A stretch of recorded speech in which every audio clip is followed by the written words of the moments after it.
Hello guys, okay, so welcome back sa channel natin LexPH. So ngayon guys, ituturo ko po sa inyo ngayon yung bagong updated trick method natin dito sa Mobile Legends. Yung one trick method natin guys, no, kung paano niyo i-unlock yung karagdagang high frame rate na super tsaka yung ultra dito sa settings ni Mobile Legends, okay? So alam nyo na siguro sa iba to guys, no, yung one trick method na ginawa natin dati. Bale, may binago lang ako guys na trick dito, no, kasi yung dating trick kasi guys hindi na po siya gumagana, no. Still nandito pa rin yung black bar, and at the same time yung high frame rate naman is hindi na siya gumagana. So ngayon in-update ko po yung file. Okay, so exit muna natin yung Mobile Legends natin. So i-check nyo to dyan guys sa ating comment section sa baba. Ipipin ko po yung link nito, itong Unlock Ultra HFR 120Hz. Okay, so pag once na i-download nyo na siya guys, extract nyo lang siya, tap nyo lang extract here. So bale, ito na po yung dalawang files na nasa taas, itong backup files tsaka yung Unlock Ultra. Okay, so yung unang gagawin nyo dito guys, open nyo muna tong pangalawang folder, itong Unlock Ultra. Tas ito, i-copy nyo muna to guys papunta dun sa data files ni Mobile Legends. Okay, so copy, then device storage, Android data, tapos hanapin nyo yung folder ni Mobile Legends dito. Okay, so ito, then punta tayo ng files, Dragon 2017 assets, tapos sa ComLibs. So ang gagawin nyo dito guys, ipe-paste nyo lang po siya, pindutin nyo po yung itong nasa baba. Okay, so apply to all files nyo lang, then click replace. Yan. So after nito guys, i-open muna natin yung Mobile Legends natin. Bali, i-load lang natin yung black bar na option dito guys, and nag-appear na yun dito sa loading screen nya.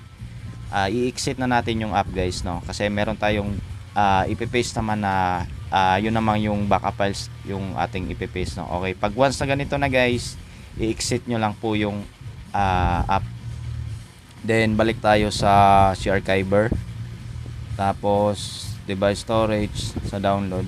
So ito naman guys yung ipe-paste natin, itong backup files. I-copy lang din ulit natin to, then copy, punta tayo balik doon, Android data, tapos yung folder ni Mobile Legends, files, Dragon 2017 assets, tapos dito sa ComLibs, no.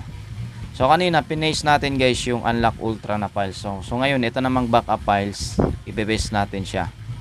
Apply to all files nyo lang guys, then replace. Then ayan, pwede na natin guys i-open yung ating Mobile Legends. Yan. Okay. Hindi nyo na kailangan burahin yung mga files na nasa ComLibs. Kumbaga, ipe-paste nyo lang din siya ulit. Okay. So ngayon, makikita nyo ngayon guys yung settings natin, ano. Okay, so kasi dati kasi guys, yung trick natin dun is binura natin yung previous file nya, then pinaste natin yung backup file. So ngayon hindi nyo na guys kailangan burahin yung unlock na Ultra FHR na file, no. So yan, check na natin. So yan guys, gumana yung trick na yun, no. Okay, so meron na tayong super, tsaka meron din tayong high frame rate dito sa kanyang settings. Okay, so ganun lang guys yung binago nating kumbaga parang isang trick lang yung binago natin, kasi dati kailangan pa nating burahin yung Unlock Ultra para mawala yung black bar.